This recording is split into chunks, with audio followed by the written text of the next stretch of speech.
हम लोग इसके आगे की कुछ बातें डिस्कस करेंगे। आपके टॉपिक से तो रिलेटेड नहीं, एक शब्द यूज होता है ग्रे क्रीसेंट। क्या शब्द यूज होता है? तो आप स्पर्म पाथ जानेंगे। स्पर्म पाथ क्या है? Penetrating path plus copulatory path. Penetrating path क्या है? जहां से स्पर्म एंट्री कर रहा, पेनिट्रेट कर रहा है तो पेनिट्रेटिंग पाथ। जहां पे स्पर्म और एग का न्यूक्लियस मिल रहा है उसको क्या बोलेंगे? उसको हम लोग क्या बोलेंगे? Copulatory path. दोनों बातें क्लियर होंगी। तो स्पर्म ने कितना रास्ता तय किया? इतना और इतना। तो इसलिए स्पर्म पाथ इक्वल टू क्या होगा? Penetrating path plus copulatory path बोले। अब हम लोग एक शब्द जानते हैं ग्रे क्रीसेंट। क्या जानना चाहते हैं? आखिरकार एक शब्द होता है ग्रे क्रीसेंट। आया तो नहीं, एम्स वगैरह में क्वेश्चन बनता था, बाई चांस बन जाए तो हम उसके बारे में थोड़ा सा जान लेते हैं कि आखिरकार ग्रे क्रीसेंट क्या होता है। ग्रे क्रीसेंट के बारे में हम लोग थोड़ा सा समझ लेते हैं, ठीक है ना। तो ध्यान देना, ग्रे क्रीसेंट क्या है उसके बारे में हम लोग देखने जा रहे हैं। देखो बेटा, ग्रे क्रीसेंट के बारे में अगर हम देखते हैं तो जैसे मैंने शब्द बोला ग्रे क्रीसेंट, आखिरकार ग्रे क्रीसेंट क्या होता है? तो ये हम लोगों ने फ्रॉग में देखा गया। किस में देखा गया है? ये फ्रॉग में देखा गया है, पहली बात। और ग्रे क्रीसेंट का जो फॉर्मेशन होता है, इसका फॉर्मेशन होता है हमेशा opposite direction of sperm entry. Sperm जिस रास्ते से एंट्री करता है उसके हमेशा अपोजिट डायरेक्शन में ग्रे क्रीसेंट का फॉर्मेशन होता है। कैसे होता है? जैसे ये एग हो गया, ठीक है। एग में आपको बताऊं, स्पर्म हमेशा एनिमल पोल से एंट्री करता है। कहां से एंट्री करता है? एनिमल पोल से हमेशा एंट्री करता है, वेजिटल पोल से एंट्री नहीं करता है। बात ये आती है कि स्पर्म एंट्री किया।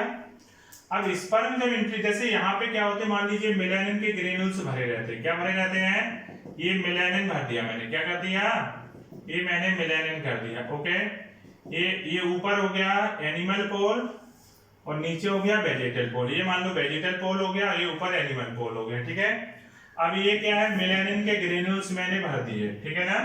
मेलानिन के ग्रेन्यूल्स, इसमें मेलानिन है। अब आपको मैंने बताया था स्पर्म जिस रास्ते से एंट्री करता है, मेलानिन के जो ग्रेन्यूल्स होते हैं, इनकी खूबी होती है स्पर्म के पीछे पीछे चलते। मान लो स्पर्म यहाँ से एंट्री किया, स्पर्म कहां से एंट्री किया? स्पर्म इस रास्ते एंट्री किया था, मैंने थोड़ी देर पहले ऐसे किया था।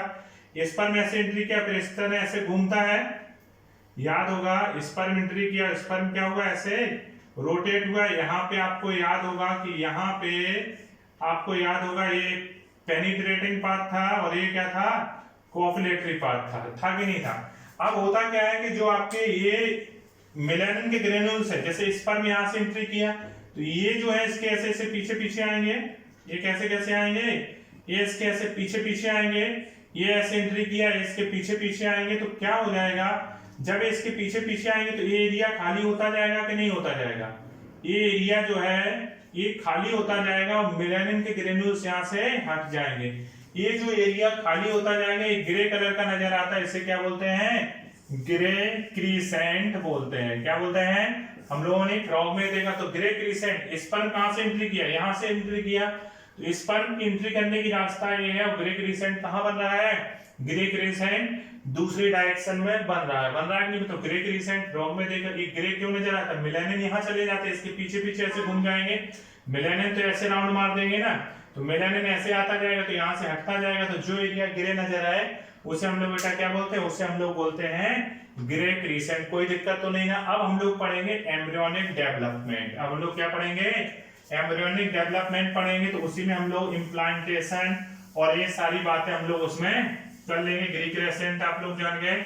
अब हम लोग फर्टिलाइजेशन की मेन बातें सब जान गए। हम लोग देखेंगे एम्ब्रियोनिक डेवलपमेंट के बारे में। ध्यान देना, हम क्या डिस्कस करने जा रहे हैं? हम डिस्कस करने जा रहे हैं एम्ब्रियोनिक डेवलपमेंट। बहुत ध्यान से हमें एम्ब्रियोनिक डेवलपमेंट के बारे में समझना है कि आखिरकार एम्ब्रियोनिक डेवलपमेंट में क्या क्या चीजें होती है। आपको मालूम होगा वॉन वियर को फादर ऑफ एम्ब्रियोनिक डेवलपमेंट बोलते हैं। एम्ब्रियोनिक डेवलपमेंट, अगर हम लोग एम्ब्रियोनिक डेवलपमेंट की बात करते हैं तो फादर ऑफ मॉडर्न एम्ब्रियोलॉजी के जो फादर है वो वॉन वियर कहलाते हैं। कौन कहलाते हैं? ध्यान देना, ये आपको जो बातें, दो तीन बातें मैंने लिखी हैं, हमें इवोल्यूशन में भी बताएंगे, यहाँ पे भी जान लीजिए। मैंने कहा फादर ऑफ मॉडर्न एम्ब्रियोलॉजी पूछा जाए तो कौन होगा? वॉन बियर होगा। एक साइंटिस्ट थे हीकल, इन्होंने एक बायोजेनेटिक लॉ दिया था। इसके अलावा एक थ्योरी दी थी रिसेप्टिलेशन थ्योरी। कौन सी थ्योरी दी थी? पीएमटी में पूछे गए हैं। रेसिप्रोकेशन थ्योरी का मतलब क्या होता है? तो आर फॉर होता है रिपीट करना, क्या होता है? तो रेसिप्रोकेशन थ्योरी का मतलब होता है ऑन्टोजेनी रिपीट्स फाइलोजेनी। आप लोग परेशान मत हो कि आखिरकार ये सर क्या बता रहे हैं क्या नहीं बता रहे हैं। ऑन्टोजेनी रिपीट्स फाइलोजेनी, इसका ऑन्टोजेनी रिपीट का मतलब कहते हैं embryonic development of an organism. किसी भी ऑर्गेनिज्म का एम्ब्रियोनिक डेवलपमेंट कैसा? फाइलोजेनी क्या है? Evolutionary development of an organism from their ancestor, मतलब कि अपने पूर्वजों की कंडीशन को रिपीट करने की जो थ्योरी है वो क्या है? रेसिप्रोकेशन थ्योरी है। ये आप इसके लिए अभी ज्यादा टेंशन ना लो, हम इवोल्यूशन में इसकी डिटेल और अच्छे से समझेंगे तो ज्यादा अच्छे से क्लियर होगा। अभी चूंकि केवल मुझे साइंटिस्ट का नाम याद करना है आपको, father of modern embryology von Baer, और बायोजेनेटिक लॉ या रेसिप्रोकेशन थ्योरी किसने दी? हीकल ने दी।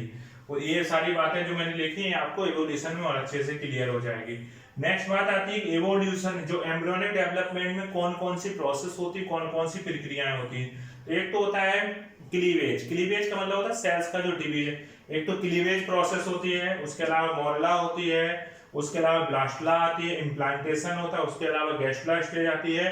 गैस्ट्रुला स्टेज में 3 लेयर होती है और 3 लेयर के साथ ही बॉडी या ऑर्गन्स का फॉर्मेशन होता है, उस प्रोसेस को ऑर्गेनोजेनेसिस कहते हैं। तो ये सारी जो प्रोसेस होती हैं, इनकी जो ये मैंने प्रोसेस लिखी, इनको हम डिटेल से एक एक करके पढ़ेंगे। इनको आप लोग अच्छे से देख लो, कोई दिक्कत तो नहीं, इनको हम लोग आगे डिटेल से एक एक करके पढ़ने जा रहे हैं। ठीक है बेटा।